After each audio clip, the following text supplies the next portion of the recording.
본 영상은 유튜브 채널 군석이밀 뉴스TV에서 제작하였으며 도움이 되셨다면 좋아요와 구독하기를 눌러주세요. 시청해주셔서 감사합니다. 2002년 처음 필요성이 공식 제기된 국산 전투기가 20여 년 만인 내년 5월 첫 모습을 드러낸다. 한국형 전투기 사업으로 명명된 국산 전투기 개발 사업을 현장에서 진두지휘하고 있는 이1호 한국항공우주산업 고정익 사업부문 상무는 KF-X 개발에 성공하면 대한민국은 세계적인 항공 선진국으로 도약할 것이라며, 그렇게 되면 KF-X는 삼성 휴대폰과 반도체, 현대자동차에 이어 대한민국을 대표하는 브랜드가 될 것으로 기대한다고 말했다. KF-X 사업이 순항하고 있다. 소회는 KF-X 사업은 2002년 11월 수일거 결정됐고 2011년부터 2년간 국방과학연구소 주관으로 탐색 개발이 진행됐다. 이때 카이에서 30명의 엔지니어가 참여했다. 이후 약 3년의 기간을 지나 2016년부터 체계 개발이 본격화됐다. 기본 설계, PDR과 상세 설계, CDR을 성공적으로 수행, 항공기 형상과 내부 구조를 확정했다. 현재 시제기를 제작하고 있다. 항공기 기술이 가장 앞선 미국에서도 개발 일정 지연이 일상적으로 발생한다. 그러나 우리는 KF-X에 예정된 일정을 준수하고 있다. 그 자체에 큰 자부심을 갖고 있다. 지금까지 가장 어려웠던 점은 KF-X 개발을 위해서는 수십만 개의 부품과 구조물, 기계장치, 전자장비 등이 필요하다. 복잡성과 성능 측면에서 극한의 기계를 개발하는 것이다. 항공기 개발 역사가 일천한 한국에서 전투기 개발에 도전하고 있다는 사실 자체가 경이적인 일이다. 가장 어려웠던 점은 개발 인력 확보였다. KF-X 개발 착수 시점에 조선업계의 극심한 불황으로 선박설계 엔지니어들을 다수 채용해 위기를 넘겼다. 내년 시제기가 출고되면 시험 평가에서 예상치 못한 문제들이 나타날 것이다. 이때 경험이 풍부한 베테랑이 필요하지만 그런 인원이 부족하다. 특히 항공우주와 같은 산업에서 우수 인력은 매우 중요하다. 그러나 지방의 위치에 있어 인력 유출이 심각한 수준이다. 기본 설계, PDR과 상세 설계, CDR 과정에서 어려웠던 점은 PDR에서 엔진의 공기 흡입구 설계와 전투기 내부 배치 설계가 어려웠다. 공기 흡입구는 음속의 2배에 가까운 초음속 환경에서도 정상 작동해야 한다. 총 8회의 풍동 시험과 컴퓨터 시뮬레이션을 통해 지금의 공기 흡입구 설계를 완성했다. 아름답지 않은가? 또한 초음속 성능을 위해 항공기의 단면적을 최소화해야 한다. 항공기 내에 탑재해야 하는 엔진, 착륙장치, 2차 동력장치, 비행제어 액추에이터 등을 배치하는데도 많은 노력이 필요했다. CDR 과정에서는 중량 목표 달성이 어려웠다. 항공기 개발 역사에서 목표 중량 달성은 언제나 어려운 과제다. F-35 스텔스 전투기도 중량 목표를 달성 못해 개발 일정이 18개월이나 지연됐다.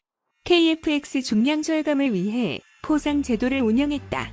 총 750여 건의 아이디어가 접수돼 이를 반영, 결과적으로 960kg을 절감하는 결과로 이어졌다. 중량 절감 포상 제도는 대부분의 항공기 회사에서 운영하는 제도다. 카이도 T-50 개발 때부터 운영하고 있다. 도면을 기간 내에 완료하는 것도 어려웠다. 도면은 PDR 이후 15개월 내에 완료해야 한다. KF-X 도면은 13,700장에 달한다. 그 결과 월간 최대 1,700장의 도면을 완료하는 기록을 세우기도 했다. 4대 항공전자장비의 국산 개발에 성공했다는 소식이 들린다. 어떤 의미인가? 항전장비의 국산화 결정으로 KF-X 개발 리스크가 높아졌다. 만약 개발이 지연되면 항공기 개발 일정 전체가 차질을 빚는다. 그러나 개발 성공 가능성이 높다면 긍정적인 면도 많다. 첨단 전투기는 항전장비의 가격 비중이 커 항전장비 국산화는 전투기 단가를 낮춘다. KF-16 업그레이드 사업에서 130여 대의 항공전자 성능 개량 사업에 약 2조 원이 소요된다. 현 세대 전투기들의 항전 장비 발전 속도와 부품 단종 등을 고려할 때 전투기별 1에서 2회의 항전 장비 업그레이드가 보편화되고 있다.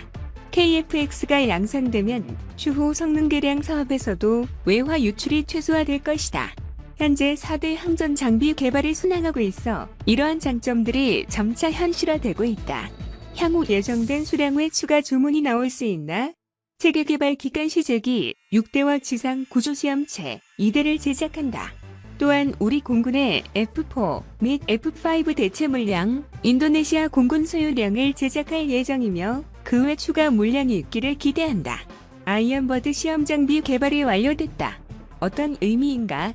아이언버드 시험 장비를 통해 실제 항공기에서 구현하기 어려운 고장 상태를 시험할 수 있다. 또한 극한의 조건을 상정해 실제 비행 시험의 위험도를 낮추는 역할을 한다. KF-X 성능 검증 항목은 요구도 1만 천여 개, 가망 인증 기준 750여 개의 매우 방대한 규모다. 시험 장비는 국내 엔지니어링 업체에서 설계, 제작했다.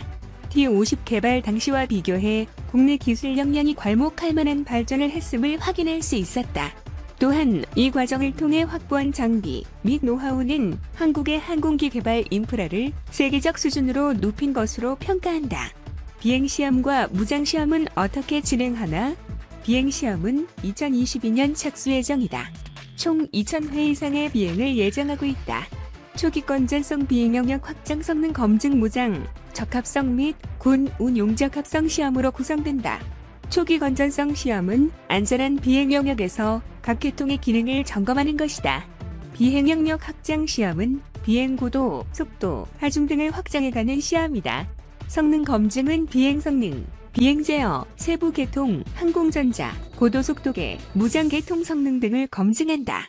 무장 적합성 시험은 무장의 안전 분리 및 무장 정확도를 검증한다. 군 운용 적합성은 소위 군인 공군이 수행한다. 공대지 무장 시험은 체계 개발 기간이 끝난 후 별도 프로그램으로 수행될 예정이다. 전투기 운영 소프트웨어도 국산 개발이다. 진척 사항은 KF-X의 소프트웨어가 탑재되는 장비는 총 60여 개 품목이다.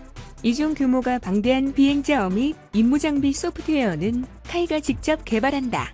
비행제어 소프트웨어는 소스코드 기준 약 17만 라인을 예상하고 있고 현재 11만 라인으로 65% 진행됐다. 비행제어 소프트웨어는 원자력 발전소 운용 소프트웨어 이상의 신뢰성이 요구된다. 임무 소프트웨어는 항법, 통신, 식별에 필요한 코어 소프트웨어와 센서 정보 획득, 정보 융합을 통합 표적, 추적, 무장 제어, 전자전 소프트웨어로 구성된다. 소프트웨어 규모는 소스 코드 기준 약 75만 라인이고 현재 약 45만 라인이 완료됐다. 소프트웨어 규모가 방대해 단계별로 완성하는 접근법을 취하고 있다. 항법, 통신, 식별 소프트웨어를 먼저 개발하고 공대공 임무, 공대지 임무 등으로 단계를 높여가는 것이다. 최근 항공기 체계에서 소프트웨어 비중이 점차 증가하고 있다. 이 사업을 통해 획득한 소프트웨어 개발 및 시스템 통합 능력은 향후 정보 수집기, 무인 전투체계 등의 국내 개발 경쟁력을 높일 것으로 기대한다. KF-X 개발 성공을 기원하는 국민들께 한 말씀. 초음속 전투기 개발 국가는 전 세계에서 10여 개국에 지나지 않는다.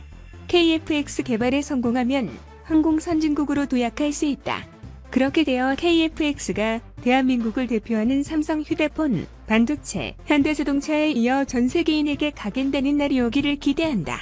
KF-X 개발에 참여하고 있는 모든 엔지니어는 자부심을 갖고 최선의 노력을 경주하고 있다. 지속적인 관심과 격려를 요청드린다. 우리 군이 의욕적으로 추진 중인 한국형 전투기 KF-X 개발 사업의 연거푸 악재가 터지고 있습니다. 미국산 스텔스 전투기 가격이 급락하고 있는 데다 공동개발국인 인도네시아의 비협조도 여전합니다. 우리 공군의 첫 스텔스 전투기인 F-35의 1호 대당 1억 달러에 가까운 거액이 들어갔습니다. 그런데 최근 단가가 7,790만 달러, 907억 원 선까지 급락했습니다. 미로키드 마틴은 미 국방부와 납품 계약을 맺으면서 2022년 인도군을 이렇게 마쳤다고 밝혔습니다. 이는 11년 전 F-15K 2차 사업 당시 지불했던 대당 920억 원보다도 쌉니다. 고등훈련기를 개량한 우리 방산업체 경공격이 FA-50의 1.6배에 불과합니다. 더구나 초기 생산 단계를 지나 본격 양산에 접어들면 비용은 더 내려갈 전망입니다. 이는 약 8조 원이 투입되는 KF-X 사업에도 적지 않은 여파를 미칠 전망입니다. 전면 스텔스가 아닌 4.5세대임에도 가격은 5세대급인 F-35A에 육박할 여지가 크기 때문입니다. 자칫 세계 시장에서 공동개발국인 인도네시아와에는 팔리지 않는 사태가 벌어질 수 있습니다. KFX 사업 관계자. 가격을 말씀드리기가 어렵다는 거죠. 지금 절차가 있으니까 지연될 수도 있고 해서 우리는 가능한 한 빨리 진행하면 좋겠지만 더구나 인도네시아는 약정한 개발 분담금의 13%만 내는 등 KFX의 소극적인 태도입니다. 지난달 말에는 구형 전투기를 미국, 러시아제로 바꾸겠다고 하는 등 발을 빼는 모습도 보이고 있습니다. 한국형 전투기 부품 사업까지 확장. 한화의 어로스페이스는 국내 유일의 가스터빈 엔진 제작 기업이다. 지난해 말 기준으로 한화의 어로스페이스의 가스터빈 엔진은 총 8,900대 이상의 항공기와 헬기 등에 탑재됐다. 한화의 어로스페이스는 항공기 엔진 분야에서 독보적인 기술력을 뽐낸다.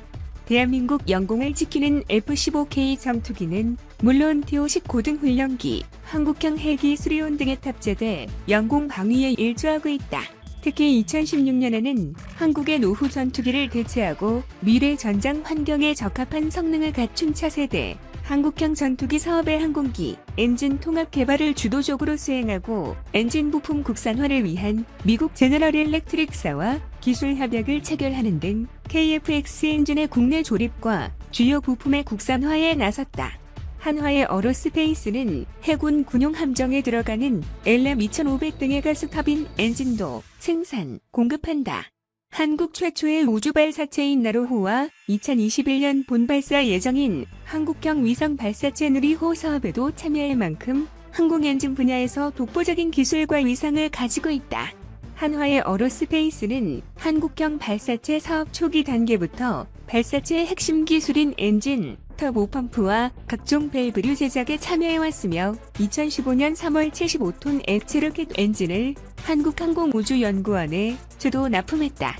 지난해 1월에는 한화로부터 항공사업에 인수해 항공기 구동, 유압, 연료 분야와 한국형 차세대 전투기 사업 중 항공 구성품인 착륙장치 등의 사업까지 영역을 확장했다.